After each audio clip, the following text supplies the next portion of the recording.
তারপর আছে তামিদা বিকুম, আন্দোলিত না হওয়া।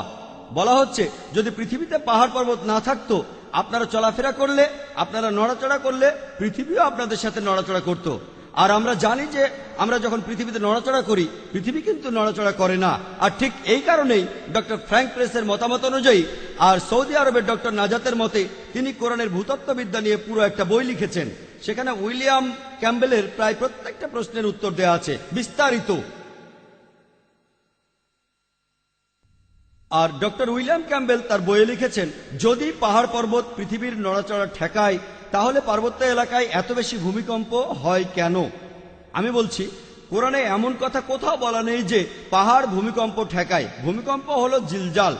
আর আপনারা যদি অক্সফোর্ড ডিকশনারি দেখেন, ভূমিকম্প হয় পৃথিবীর ভূত্বকের বিভিন্ন আন্দোলন আর নড়াচড়ার জন্য, অথবা বিভিন্ন সিসমিক ওয়েভের কারণে, অথবা পাথরের ফাটলের জন্য, অথবা অগ্নুৎপাতের জন্য।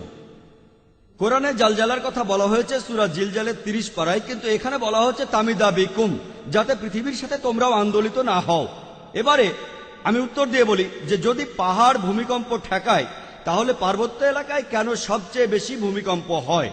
এটার উত্তরে বলি যে যদি আপনি বলেন মেডিকেল ডাক্তাররা তারা মানুষের বিভিন্ন রোগ বালাই দূর করে, তখন যদি কেউ বলে যদি ডাক্তাররা মানুষের রোগ বালাই সারায়, তাহলে হসপিটালে কেন বেশি রোগীদের দেখা যায়? যেখানে অনেক বেশি ডাক্তার।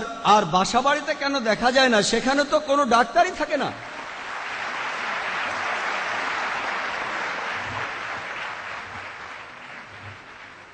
এবারে সমুদ্র তত্ত্ব নিয়ে বলি। পবিত্র কোরআনে আছে সূরা ফুরকানের 53 নম্বর আয়াতে যে আল্লাহ সুবহানাহু ওয়া তাআলা দুই দরিয়াকে প্রবাহিত করিয়াছেন, একটি মিষ্ট সুপেয়, অপরটি লোনা খর।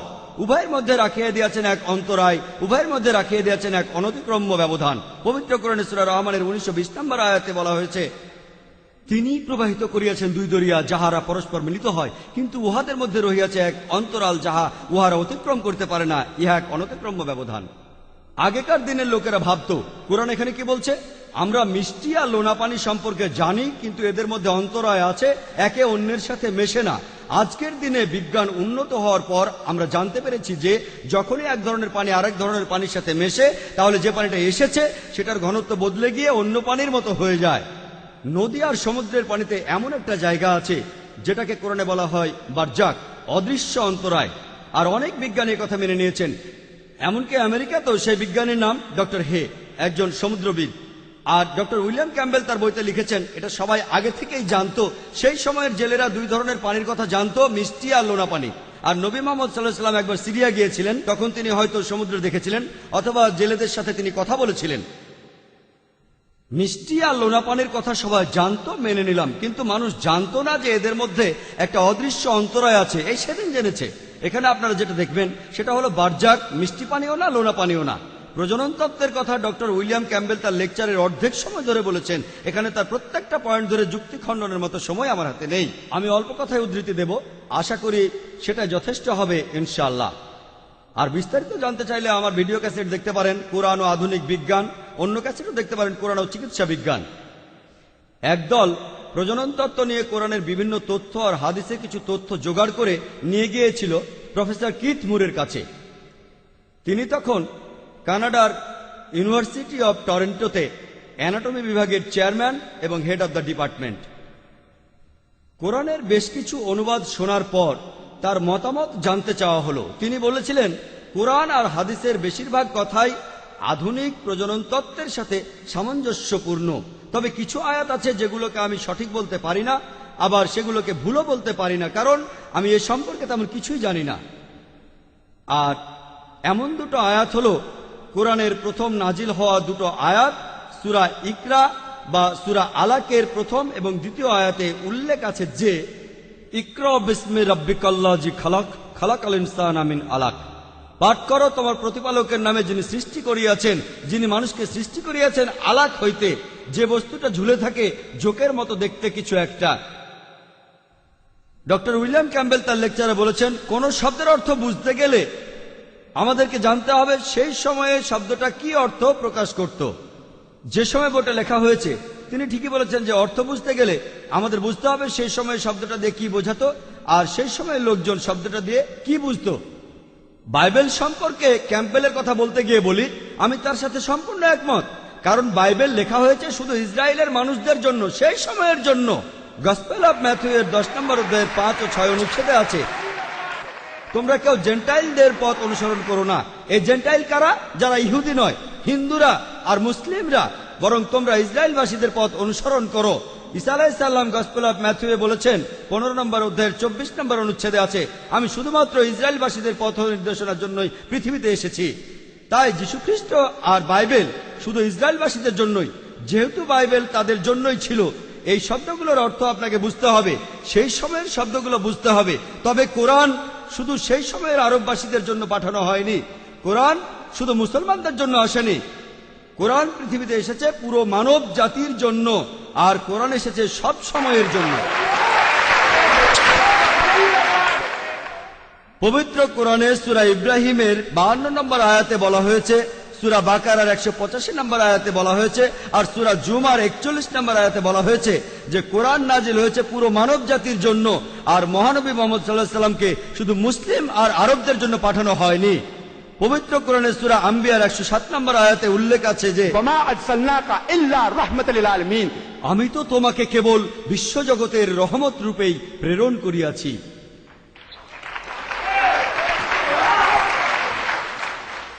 তাই যদি পবিত্র কোরআনের কথা বলেন, এর অর্থকে সেই সময়ের মধ্যে বেঁধে রাখতে পারেন না।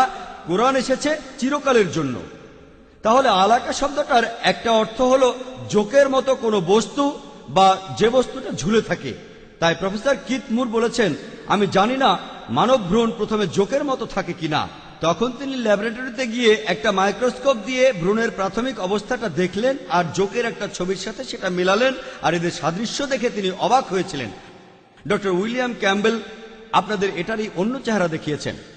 বইটা যদি এভাবে দেখায়, এটা একটা আয়তক্ষেত্র, আর যদি এভাবে দেখায় তাহলে চেহারাটা হবে অন্য রকম। এই ডায়াগ্রামটা বইটাতে দেয়া আছে।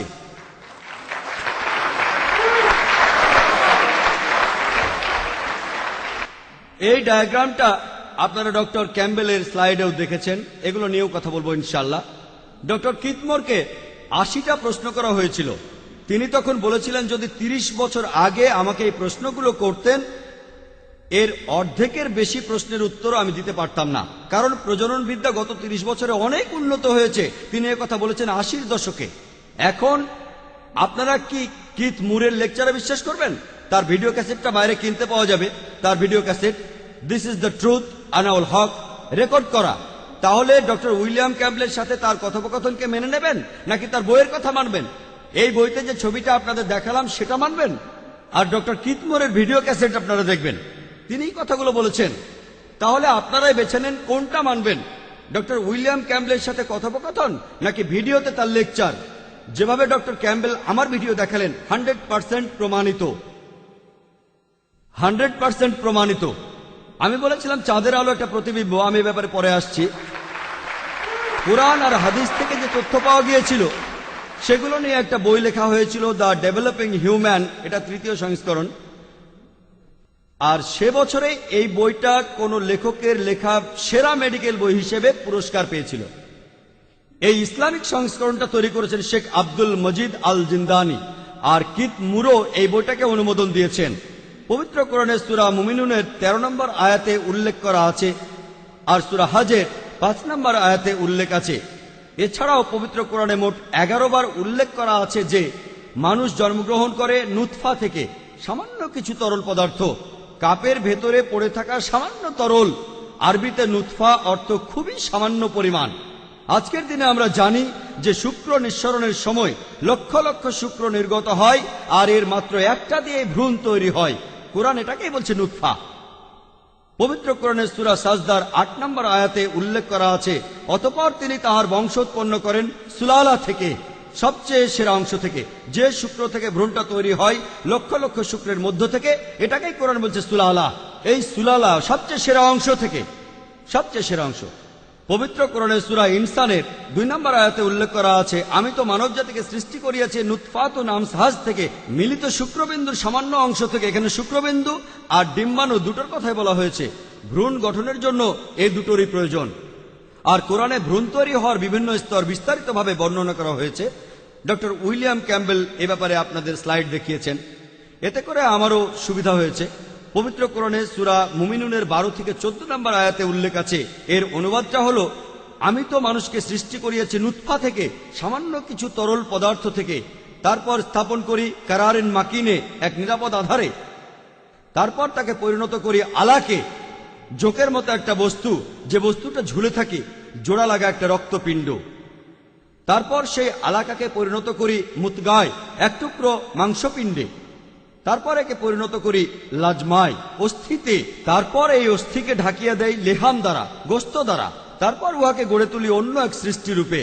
অতএব সর্বোত্তম স্রষ্টা আল্লাহ কত মহান। কোরআনের 3টা আয়াতে ভ্রূণ গঠনের বিভিন্ন স্তর নিয়ে বিস্তারিত আলোচনা করা হয়েছে। প্রথমে নুতফাকে রাখা হয় একটি নিরাপদ আধারে, তারপর এটা আলাকায় পরিণত হয়। আলাকা শব্দটা 3টি অর্থ আছে। একটা হলো যে বস্তুটা ঝুলে থাকে, আর আমরা জানি ভ্রূণ গঠনের প্রথম দিকে ভ্রূণ জরায়ুর দেয়ালে ঝুলে থাকে এবং শেষ পর্যন্ত ঝুলেই থাকে। 2 নম্বর, এটার আরেকটা অর্থ হলো জোকের মতো একটা বস্তু। আর আমি আগেও বলেছি যে প্রথম অবস্থায় ভ্রূণ দেখতে অনেকটা জোকের মতো। শুধু জোকের মতো দেখতে নয়, এর ব্যবহারটাও জোকের মতো। এই ভ্রূণ তখন মায়ের শরীর থেকে রক্ত গ্রহণ করতে থাকে। আর তৃতীয় অর্থটা ডক্টর উইলিয়াম ক্যাম্বেল বললেন যে এটা সঠিক অর্থ, জমে যাওয়া একটা রক্তপিণ্ড। আর এটাই পবিত্র কোরআনের একটা বৈজ্ঞানিক ভুল। আর আমিও মেনে নিচ্ছি যে ডক্টর ক্যাম্বেল একমত হননি। তিনি বললেন যে এটা কিভাবে একটা রক্তপিণ্ড হতে পারে, কারণ যদি সেটা হয়ে থাকে তাহলে পবিত্র কোরআন ভুল। আমি দুঃখের সাথে জানাচ্ছি, কোরআন ভুল বলেনি। এখানে সম্মানের সাথে বলছি, ডক্টর উইলিয়াম ক্যাম্বেলই ভুল বলেছেন। কারণ আজকের দিনে বর্তমানে প্রজনন তত্ত্বের অনেক উন্নতির পর, এমনকি ডক্টর কিথ মুরও তিনি বলেছেন যে ভ্রূণ গঠনের প্রাথমিক অবস্থায় এটাকে দেখায় অনেকটা জোকের মতো, এমনকি জমাট বাঁধা একটা রক্তপিণ্ডের মতো দেখায়। কারণ এই প্রাথমিক অবস্থায় আলাকায় পরিণত হওয়ার সময় 3 থেকে 4 সপ্তাহে রক্ত জমে একটা পিণ্ডে পরিণত হয়। আর ডক্টর উইলিয়াম ক্যাম্বেল আমার জন্য সুবিধা করে দিয়েছেন, আপনাদের স্লাইডগুলো দেখিয়েছেন। আপনাদের দেখতে অসুবিধা হতে পারে, তবে উনি এটাই আপনাদের স্লাইডে দেখিয়েছেন। আর ঠিক এই কথাটাই প্রফেসর কিথ মুর বলেছেন, একটা পিণ্ডের মতো দেখে মনে হয় একটা রক্তপিণ্ড। আর ভ্রূণ গঠনের 3 সপ্তাহের মধ্যে রক্ত চলাচল শুরু হয় না, এটা হয় আরো পরে। তাই এটাকে দেখায় একটা পিণ্ডের মতো। আর যদি আপনারা গর্ভপাতের পরে ভ্রূণটাকে দেখেন, এটাকে দেখায় একটা রক্তপিণ্ডের মতোই। মাত্র একটা কথায় ডক্টর উইলিয়াম ক্যাম্বেলের সব অভিযোগের উত্তর দেয়া যায়। কোরআনে ভ্রূণ গঠনের যে স্তরগুলোর কথা বলা আছে সেগুলো কেমন দেখতে সেটাই শুধু বলা হয়েছে। কেমন দেখতে প্রথমে বলছে, আলাকা কেমন দেখতে, জোকের মতো দেখতে অথবা রক্তপিণ্ডের মতো দেখতে। আর ডক্টর উইলিয়াম ক্যাম্বেল ঠিকই বলেছেন যে মহিলারা তার কাছে এসে বলেন, প্লিজ পিণ্ডটা বের করে দিন। এটাকে দেখায় একটা পিণ্ডের মতোই। আর এখানে বলা হয়েছে এটা কেমন দেখতে। এটা তৈরি হয়েছে এমন কিছু থেকে যেটা দেখতে পিণ্ডের মতোই, যেটাকে আবার জোকের মতো দেখায়, আর যেটা ঝুলন্ত অবস্থায় থাকে। তারপর কোরআন বলছে, অতঃপর আমি আলাকাকে পরিণত করি মুতগায়, মাংসপিণ্ডে। প্রফেসর কিথ মুর একটা প্লাস্টিকের টুকরো নিয়ে সেটাতে দাঁত দিয়ে কামড় দিয়ে দেখালেন সেটা মুতগার মতো দেখতে। দাঁতের এই কামড়টা দেখতে সোমাইটের মতো।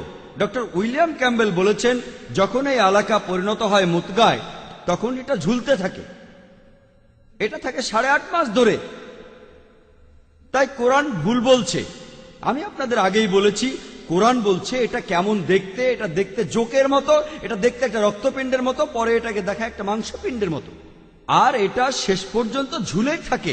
আর এই স্তরগুলো ভাগ করা হয় কেমন দেখতে তার উপর, কাজের উপর নয়। এরপরে কোরআন বলছে, অতঃপর মুতগাকে পরিণত করি লাজমাই, অস্থি পঞ্জরে।